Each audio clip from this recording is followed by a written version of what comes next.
پرزیدنت تاجیکستان امامعلی رحمان روز 18 مای سال 2024 در قصر ملت در ملاقات با وزیر کارهای خارجه جمهوری مردمی چین ون ای که در ادامه سلسله سفرش به آسیای مرکزی به دوشنبه اومده بود، خطای را یکی از شریکان بزرگ تاجیکستان در بخش‌های تجارت و اقتصاد و سرمایه‌گذاری نامیده، گفته است حجم عمومی سرمایه چین به اقتصاد تاجیکستان در 10 سال اخیر 3.8 میلیارد دلار آمریکایی را تشکیل می‌دهد. در واقع آمار بیانگر اون است که یگانه کشور دیگر یا سازمان مالیوی به اقتصاد تاجیکستان در این مدت تا برابر نصف خطای مبلغ گذاری نکرده است. حالا اکثر لایحه‌های بزرگ در تاجیکستان از ساختمان و ترمیم و راه‌ها و پل‌ها و نقب‌ها تا استخراج معدن‌ها از کان‌های این کشور و حتی ساختمان بناهای نو حکومت و پارلمان تاجیکستان اساساً از طرف خطای مبلغ گذاری گردیده و با دست شرکت‌های خطایی ساخته می شود و هرچند حدود نصف این مبلغ‌ها به دوشنبه به شکل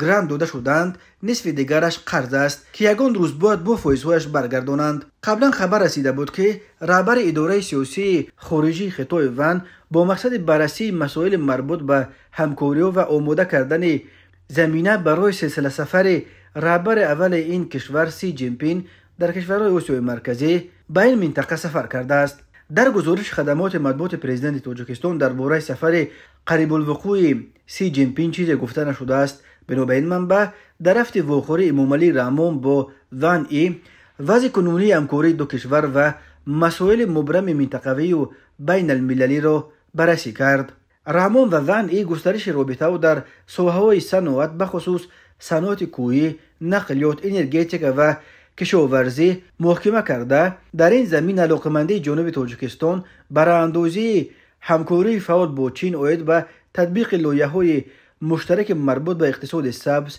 اقتصاد رقمی ذهنی و استحصالات در تاجیکستان با استفاده از تکنولوژی‌های سبز را تاکید کرده است. خطای کایو باز به یک سرمایه‌گذار اساسی کشورهای آسیای مرکزی تبدیل یافته است. بنا به اطلاع دریافتی از زیاده 3 میلیارد دلار قرض خارجی تاجیکستان تقریبا نصفش یعنی حدود 1.5 میلیارد دلارش قرض‌های خطای است. قرض قرقیزستان از پکین در برابر 1.8 میلیارد دلار رقم زده شد. قرض ازبکستان از خطای علاقه 4 میلیارد دلار گذشته است و قزاقستان بزرگترین اقتصاد منطقه نیز از این اژدهای آسیا علاقه بیش از 10 میلیارد دلار قرضدار شده است. بسیاری از کارشناسان برای اینکه روسیه در باطلاق جنگ بی‌معنی به ضد اوکراین سخت و برای مدت طولانی فرو رفته خیلی ضعیف شده است و دیگر پیش روی گسترش بازم بیشتر نفوذ و جای پای خطای را در آسیای مرکزی گرفته نمیتواند. این در حالی است که روسیه از میانه‌های عصر 19 آسیای مرکزی را قلمرو نفوذ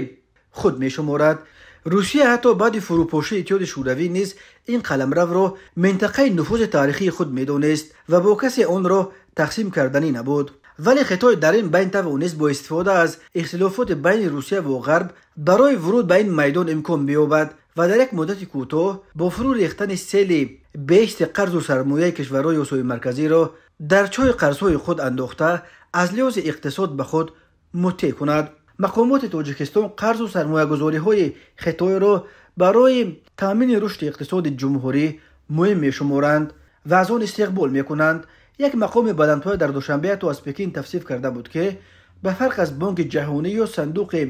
بین المللی پول برای دریافت قرض‌هایش شرط‌های وزنی نمی‌گذارد، ولی کارشناسان قرض‌های خطای را استعماری می‌شمارند و از آن بیم دارند که اگر فرد و کشورهای آسیای مرکزی این قرض‌ها را برنگردانند مجبور می‌شوند بخشی از استقلالیت خود و یا حتی قسمی از قلمروشان را در اختیار این اژدهای آسیا بگذارند.